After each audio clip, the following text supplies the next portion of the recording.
Eu sou o Vinícius Ruiz e esse é o Cozinhando com o Seu Psiquiatra. Eu sou psiquiatra aqui na cidade de Bauru, tenho formação, faculdade e residência na Unesp de Botucatu e também pós-graduação em terapia cognitivo-comportamental. E hoje então eu convidei uma colega que trabalha junto comigo na clínica, a Isabela. Ela é nutricionista e vai conversar um pouquinho com a gente hoje também. Tudo bem? Prazer, sou Isabela. Fiquei super feliz com o convite. Obrigada, Vinícius. Sou formada em nutrição pela faculdade da USC e também fiz a pós-graduação em saúde da mulher e estética, nutrição clínica funcional e fitoterapia também. E atualmente estou na clínica Vitalité. E a gente pensou um pouquinho, né, como que a gente pode unir esses dois temas. Então, falar de saúde mental, pra gente falar também de nutrição. E a gente resolveu conversar um pouco, então, sobre compulsão alimentar. Enquanto a gente conversa, a gente vai fazer uma salada. Aproveitar que a nutricionista tá aqui, né? Hoje vai ser mais equilibrado. Então, a gente vai sair um pouco das receitas gordurosas e vamos fazer uma salada, mas uma salada um pouquinho diferente também. A gente vai fazer duas, na verdade. Então, a gente vai fazer a nossa salada no pote. Vai fazer com molhinho, colocar algumas coisinhas que depois eu vou explicando pra vocês. E eu vou aproveitar, a gente vai fazer dois molhos diferentes, um pra cada salada. E eu peguei todas as receitas com a nossa nutricionista, depois a gente deixa no... Compartilha. Perfeito. Vamos lá? Então, pra gente começar a falar um pouquinho desse tema, né? A gente pensa muito assim, que como que o paciente chega, né? Geralmente, pensando, lógico, que na parte psiquiátrica, ele vai chegar pelo psiquiatra. Mas muitas vezes ele não chega pelo psiquiatra, né? Às vezes o paciente nem percebe que ele tem uma compulsão alimentar. Então, eu queria perguntar um pouquinho pra você disso, assim, como que você, dentro da consulta, você enxerga que aquele comer, né, tá sendo um comer compulsivo? O que você observa? Sim, eu falo que é diferente a compulsão alimentar, que alguns pacientes até falam, eu tenho compulsão alimentar do que impulsividade, né?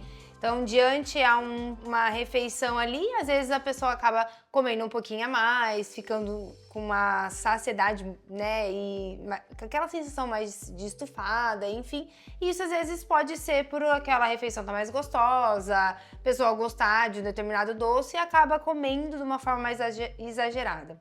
Diferente da compulsão alimentar, que já é um diagnóstico, né? Acaba sendo uma doença que está instalada ali e que precisa de tratamento. E eu acredito muito nesse acompanhamento de uma equipe multidisciplinar para isso, né? Então, um psicólogo, um psiquiatra, dependendo também dos casos, porque o paciente ele não acaba conseguindo ter um controle diante ali aquela refeição, acorda às vezes nas madrugadas para comer, come escondido, sente vergonha daquilo também, né? Porque foge do controle dele. Muitas vezes está associado a uma ansiedade, a algo emocional também, que leva a essa compulsividade, mas que ele acaba não conseguindo ter domínio ali diante a refeição, diante a comida, e não tem essa relação boa com a comida em si, né? Perfeito. Puxando o sardinho um pouquinho pro meu lado, né? Eu gosto de separar impulsividade de compulsividade.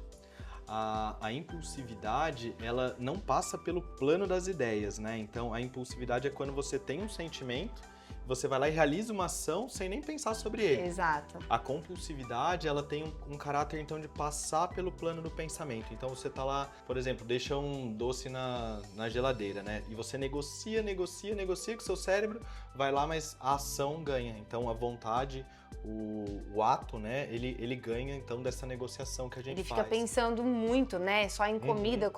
E aí parece que aquilo não sai da mente dele até o ato que ele acaba realizando ali. Quando começa, sente essa dificuldade de parar, né? Perfeito. Uma dúvida, assim, né? Que muitas vezes o paciente chega pra mim lá e ele fala assim, eu tô comendo compulsivo. E a gente começa a analisar, às vezes, o próprio recordatório alimentar e vê que ele, então, não tá comendo nada de dia, né? E à noite, muitas vezes, ele come em excesso. Como que você vê isso dentro da compulsão? Isso é uma compulsão mesmo? Como que o nutricionista... Porque muitas vezes o paciente ele vai se restringindo, né? Então ele fica ali restrito durante todo o dia, até dependendo, né, do caso de algum objetivo em si, enfim. E aí chega a noite que tem aquela sensação de conforto, de descanso, ou algo que aconteceu também diante a um trabalho, que tá mais estressado, enfim. e acaba tendo essa ação ali com as refeições. Então não tem esse domínio, come de uma forma exagerada, às vezes durante a madrugada, por não estar satisfeito, come mais também. E come, eu falo que não tem muita percepção de escolha em si, né? Então, o que tiver ali disponível, ele acaba também comendo de uma forma mais exagerada em si. E vem a culpa depois. Vem a culpa. Nossa, assim, é muito presente essa sensação de culpa, de vergonha também, né? Igual eu tinha comentado, por esse ato, por não ter domínio sobre a comida. E ele fala, olha, eu não consigo me controlar diante ali a refeição, diante ao que tá na geladeira, por eu saber que tem ali essa possibilidade. Ai, meu marido comprou uma paçoca, eu acabei comendo a paçoca inteira. Eu brinco, e é uma brincadeira, lógico, que muitas vezes o nutricionista ele faz um papel também de psicólogo, né? É diferente, Com lógico, certeza. né? Assim, terapia, tudo, mas eu falo que muitas vezes o paciente encontra nesse momento, né, uma forma também de falar sobre sentimentos, sobre dores. Isso, né? eu acho que é ter empatia mesmo, né? Eu falo com o paciente e entender ali que é um ser humano, que ele tem esse sentimento, que ele tem as emoções, que tem o dia ali que filho, trabalho, casa, então tudo, e tá muito atrelado à comida, né? E hoje eu falo que a comida tudo envolve, na verdade. Vai reunir? Envolve comida. Tá triste? Envolve comida. Vai sair pra algum lugar? Tudo envolve comida. Então a gente precisa saber lidar com as emoções, com os eventos também, porque precisamos dessa boa relação, né? Eu acredito que é importante ter essa comunicação e entender o porquê o paciente tá ali e a individualidade de cada um. Como é essa relação realmente do paciente com a comida. Sim. Alguns têm uma relação melhor, outros piores. Coisas do passado também, crenças que foram, né, da família também, isso atrela muito no futuro, né, no presente ali também, no momento. Tem que associar, acho que é o conjunto, igual você falou. Não que né, um psicólogo, mas é o saber ouvir mesmo do paciente. E eu lembro na minha família que meu pai falava sempre assim, né, quando a gente tava almoçando, ele falava assim, não, mas você vai deixar a comida aí, né? Vai jogar fora essa comida? Come só mais um pouco, né? Então a gente vai perdendo até aquela percepção de saciedade, né? De quando você tem que parar, porque a gente tem uma necessidade do comer para acabar também. Exato, Vinícius. Eu falo que hoje, infelizmente, né, o quadro de crianças obesas, não que a culpa é dos pais, né? Mas tem muita associação em relação a isso. Olha, você precisa comer tudo. A criança já tá satisfeita. Por que ela precisa comer tudo até o prato estar limpinho? É essa percepção que eu sempre busco ali, né? Eu acho que é importante todo mundo resgatar a percepção de saciedade, saciação. Por que eu preciso comer até me sentir estufado, cheio, aquela sensação que a gente fala que não é gostoso, né? A gente precisa comer até se sentir satisfeito. E também aquela recompensa. Se você comer tudo, você ganha aqui a sobremesa. Se você comer tudo, então vai atrelando tudo isso e acaba que muitas vezes pode contribuir para alguns diagnósticos. Eu penso na compulsão, a gente compara muito a outras dependências, né? Então, se você pensar assim, o uso da cocaína, o uso do álcool, os jogos, né? A gente tem visto as bets agora também trazendo muito problema. Então, são comportamentos que a gente entende eles como comportamentos compulsivos, né? Todos eles têm esse caráter. E parte do tratamento, é engraçado que parte do tratamento é tirar ali aquilo que nos traz a compulsão, né? Mas e a comida? A comida, a gente não pode parar de comer, né? A gente nunca vai tirar 100% esse estímulo. Quando a gente pensa não só no tratamento, mas na abordagem do paciente que tem a compulsão alimentar, como que você enxerga essa relação, né? Porque a gente não vai poder falar para ele, então, pare de comer. Às vezes tem aquela frase, né, que é famosa, toda restrição leva a compulsão. Também, talvez tirar tudo... Como que você enxerga isso? Assim? Eu acho que assim, existem determinados tipos de alimentos que eles ativam, né? O sistema de recompensa e que isso aguça mais a vontade. Até falam do exemplo do açúcar, né? é algo que gera um vício, não necessariamente. Mas a comida, ela gera essa sensação de prazer e bem-estar. E claro que algumas pessoas têm um paladar, preferências por algo que são mais calóricos, enfim, e outros que têm uma alimentação mais balanceada, mais saudável, que sente o prazer também em relação a esse tipo de alimento. Então, o que eu sempre busco, e acho que é importante também de todo mundo, né, procurar é o equilíbrio. É o equilíbrio entre ter esses momentos mais diferentes, entre ter uma alimentação mais balanceada que vai nutrir o seu corpo e também a gente buscar o prazer nisso, né? E não só nesses alimentos que são altamente palatáveis, que tem esses temperos a mais, né, o açúcar a mais. E aí a gente vai conseguindo ter essa relação melhor também, esse controle melhor, porque eu acho que é igual você falou, não é restringir tudo, mas essa... Aí buscar, claro, né, de uma forma individual, o que dá o prazer. Qual tipo de alimento, qual tipo de comida, tentar tornar aquilo ali melhor e incluir também algumas coisas, né, que podem gerar uma saciedade maior também no dia a dia. Então, por exemplo, quadros que acabam tendo, né, essa compulsão, enfim, a gente promover também uma forma que a pessoa ela goste de estar comendo aquilo, mas que também a gente consiga equilibrar e não ser, né, dessa relação de uma forma mais exagerada. É lógico que a gente individualiza, né, caso a caso, os pacientes, assim, mas você consegue enxergar um padrão? Porque eu fui, né, hoje, se a gente for olhar a literatura, assim, a gente vê que 1 a 3% da população tem compulsão alimentar. Nem sempre o paciente é o paciente obeso, né? A gente pensa muito nessa questão de obesidade e compulsão.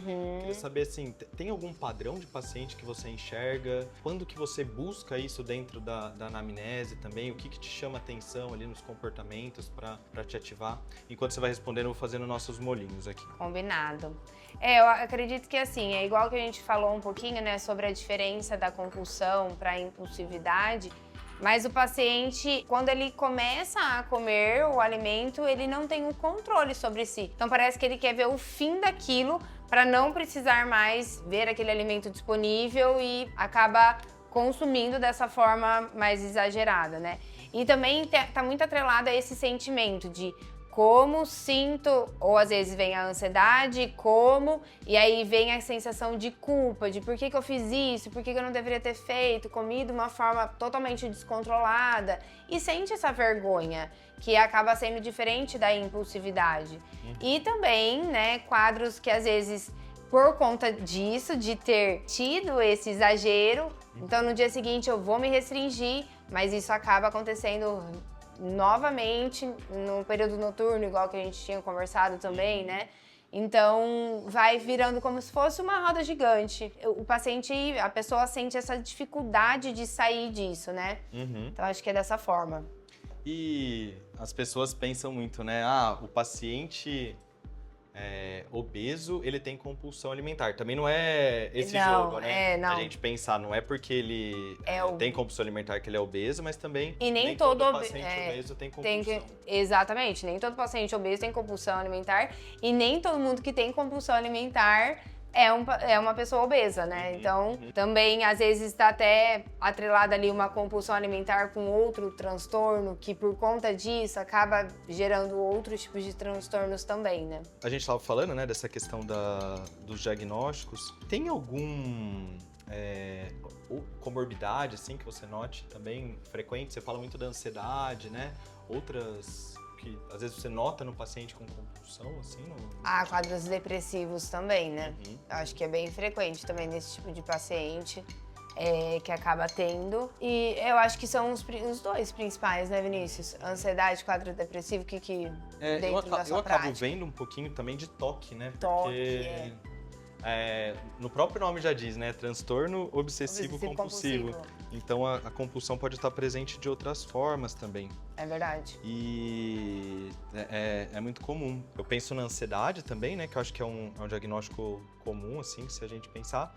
E a depressão muito relacionada a buscar dopamina no alimento, né? Exato. Então, quando a gente pensa na compulsão, essa busca por dopamina. Eu brinco com o paciente, ninguém faz compulsão com salada, com legume, né? São alimentos que então vão gerar esse prazer.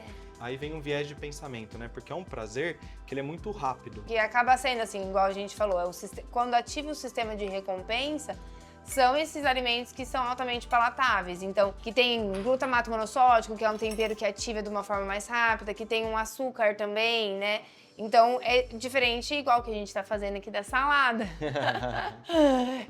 Nesse tipo de paciente, né? Mas a nossa salada será prazerosa. Com certeza, vocês vão ver como vai ficar bonita.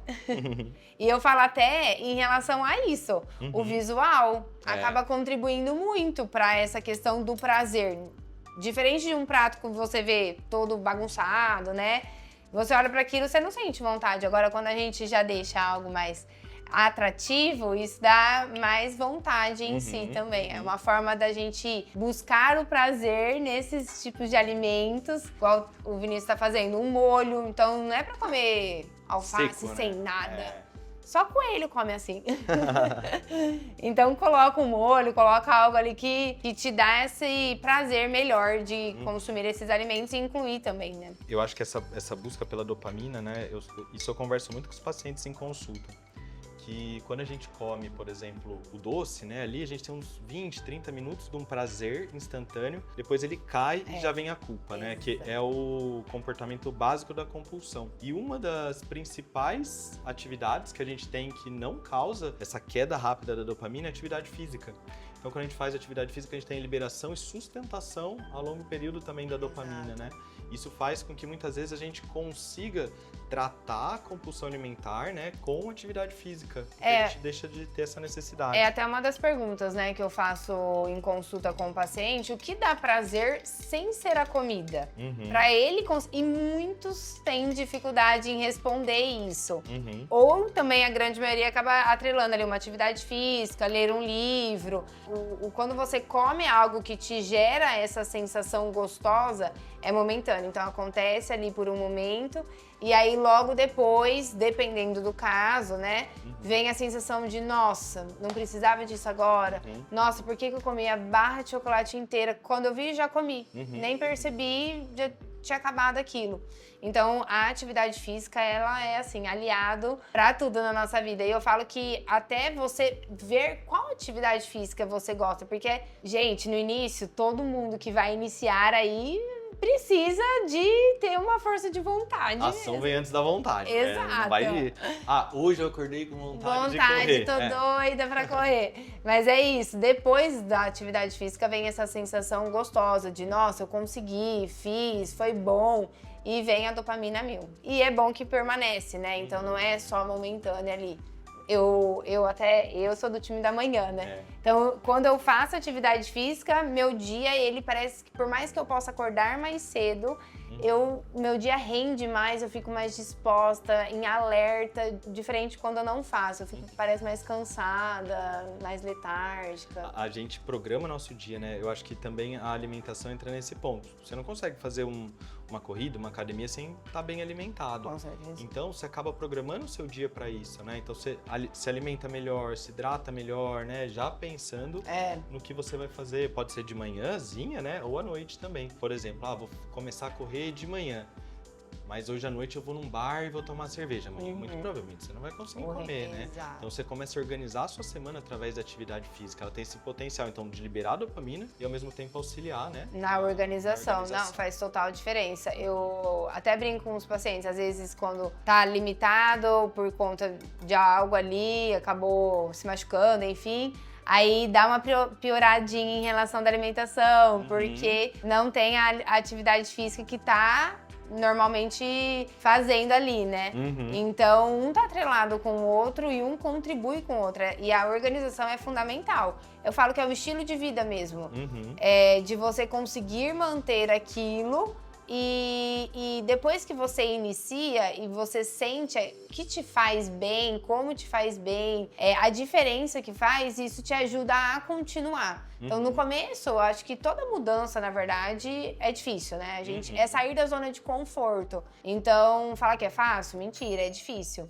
Mas depois, dando continuidade ali, a gente vai vendo como vai fazendo bem para nossa saúde e isso vai persistindo, né? Vai fazendo com que você se anime a continuar. E essa organização, assim, pra tudo, gente. Acho que tanto da alimentação, atividade física, a gente precisa. Medicamento, tudo. Terminar a saladinha, e aí também agora a gente vai para o nosso novo quadro, que é mitos e verdades sobre a nutrição. Bom, então, enquanto eu vou terminando a nossa salada aqui, agora a gente vai fazer um bate-bola com a Isa, né, sobre mitos e verdades na nutrição, relacionado, lógico, ao nosso tema compulsão alimentar. Vamos lá? Restrição. Provoca compulsão? Acho que é meia verdade, né? Igual a gente falou, nem toda restrição gera compulsão, mas é algo que pode acabar contribuindo. Você ficar um tempo ali durante o dia todo e contribuir para gerar a compulsão alimentar. O famoso dia do lixo ajuda? Eu falo que eu nem gosto de chamar dia do lixo, né? Porque comida não é lixo e a gente também não é lixo para receber. Show de bola. O momento ali, assim, que a pessoa acaba tendo de exceção, ela precisa ser algo pontual. Então, comer de uma forma mais tranquila, sentir o prazer naquilo, mas não chamar de dia do lixo, né? Não tem, acho que, essa necessidade. Então, é ser um momento diferente do que você faz no seu dia a dia, com um alimento que você escolha ali. E você acha que ajuda? De gerar compulsão? Acho que não. Não? Perfeito. Açúcar causa dependência? Dependência igual outras substâncias, não, mito. Mas ele ativa esse sistema de recompensa e que isso pode levar a comer e querer de uma forma mais exagerada, porque é rápido, né?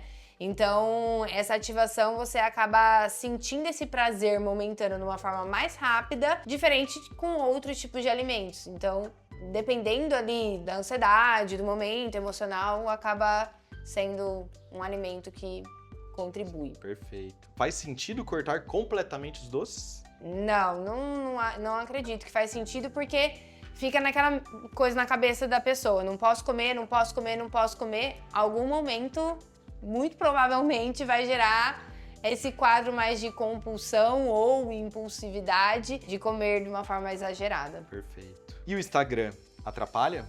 Olha, eu posso dizer que sim, é verdade. Hoje tem muito essa questão das redes sociais. Tem um lado positivo, acho que tudo na vida, né? Mas tem esse outro lado de comparação, de nossa, aquela pessoa consegue, eu não consigo, por quê? Será que eu não tenho força de vontade? Será que eu não sou capaz? Então, acredito que é verdade, atrapalha. Comer de 3 em 3 horas é obrigatório? Não, de maneira alguma. Antigamente, muitas pessoas falavam, tem que comer de 3 em 3 horas, é obrigatório, mas não, acho que é respeitar sinais de fome e saciedade, a gente sempre buscar, na verdade, isso, que foi meio que esquecido, assim, das pessoas conseguirem ter essa percepção. Contar calorias ajuda? Hoje tem vários aplicativos que as pessoas acabam usando, né? Mas eu acredito que acaba sendo um mito, porque fica naquela caloria, mas não é qualidade. Então tem essa diferença. Perfeito. Aproveitando, né, os aplicativos de dieta ajudam? Eu acredito que em quadros de compulsão alimentar atrapalha. Perfeito. Jejum é indicado? Não, para esse tipo de paciente é mito, porque quadros com compulsão alimentar, o paciente fica naquilo, não posso comer, agora não é ainda o momento, gera uma angústia, uma ansiedade, fica olhando o relógio, nossa, falta tanto tempo. Então, acredito que atrapalha. Perfeito. Vou pôr essa pergunta aqui que nem tinha, hein? Monjaro. Ajuda, atrapalha? Como você tem visto o Monjaro na sua prática? Hoje eu falo que é uma revolução da medicina, né? O Monjaro, a gente tem ele como um medicamento que pode contribuir em casos de compulsão alimentar. Eu acredito que é verdade que ele pode contribuir sim, porque dependendo do diagnóstico, é uma forma dele conseguir se relacionar melhor com a comida e, claro, ter esse trabalho da equipe multidisciplinar. Então, nutricionista, um médico, um psicólogo, um psiquiatra, dependendo também, né, de alguns casos, porque vai poder ajudar ali no tratamento e ele se relacionar melhor. A gente estava conversando, né? Uma das perguntas era sobre bariátrica. Hoje tem, lógico, a cirurgia bariátrica, mas ela perdeu um pouquinho de espaço, né, nessa nossa conversa. Porém, antigamente, quando a gente, né, tinha mais pacientes que faziam a cirurgia bariátrica, a gente costumava ter muito esse apoio, né, do nutricionista, psicólogo, psiquiatra, né, além do médico cirurgião, claro, porque o paciente ele acaba trocando de compulsão. Se a gente não coloca nada nesse espaço, essa compulsão vai para outro lugar. Então, se ele tirou a compulsão, às vezes, pela comida, para onde que vai? Sim. Muito caso, né, de paciente que acaba tendo uma relação ruim com o álcool. Bebida alcoólica era, assim, eu falo era, né, igual você comentou, é que hoje a gente não vê tantos como era no passado, por conta dessa revolução que teve. Mas era bem presente essa questão do álcool, às vezes do cigarro em si, compras também, eu acredito que era bem... É verdade. Né? Bom, saladinhas finalizadas. Essa aqui, ó que beleza. Linda! Dá pra ficar 5 dias na geladeira. Vou explicar um pouquinho a ideia delas então. Essa daqui a gente colocou um molho de iogurte, depois a gente vai deixar.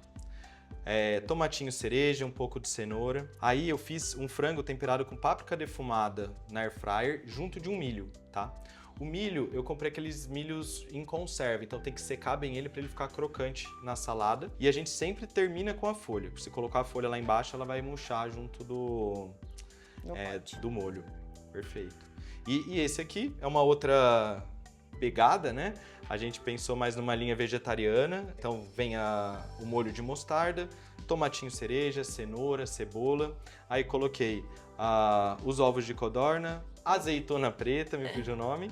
E a gente finalizou então com a salada de rúcula com manga. Vamos provar agora? Vamos.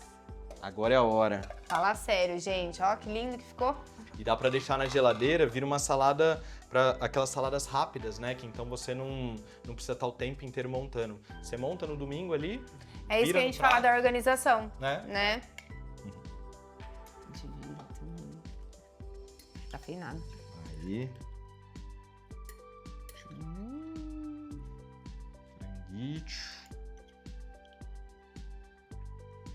Ficou bonita?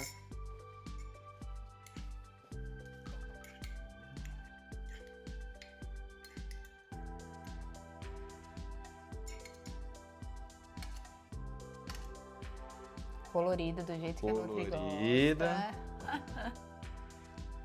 E vocês achando que cozinhar com o seu psiquiatra era só churrasco, tá vendo? molinho, dá uma olhada. Ó. Tinha que vir a Nutri aqui, ó. E aí, bora lá provar? Tchim, tchim. Tchim, tchim. Aprovada. Muito boa, me surpreendi. Super refrescante.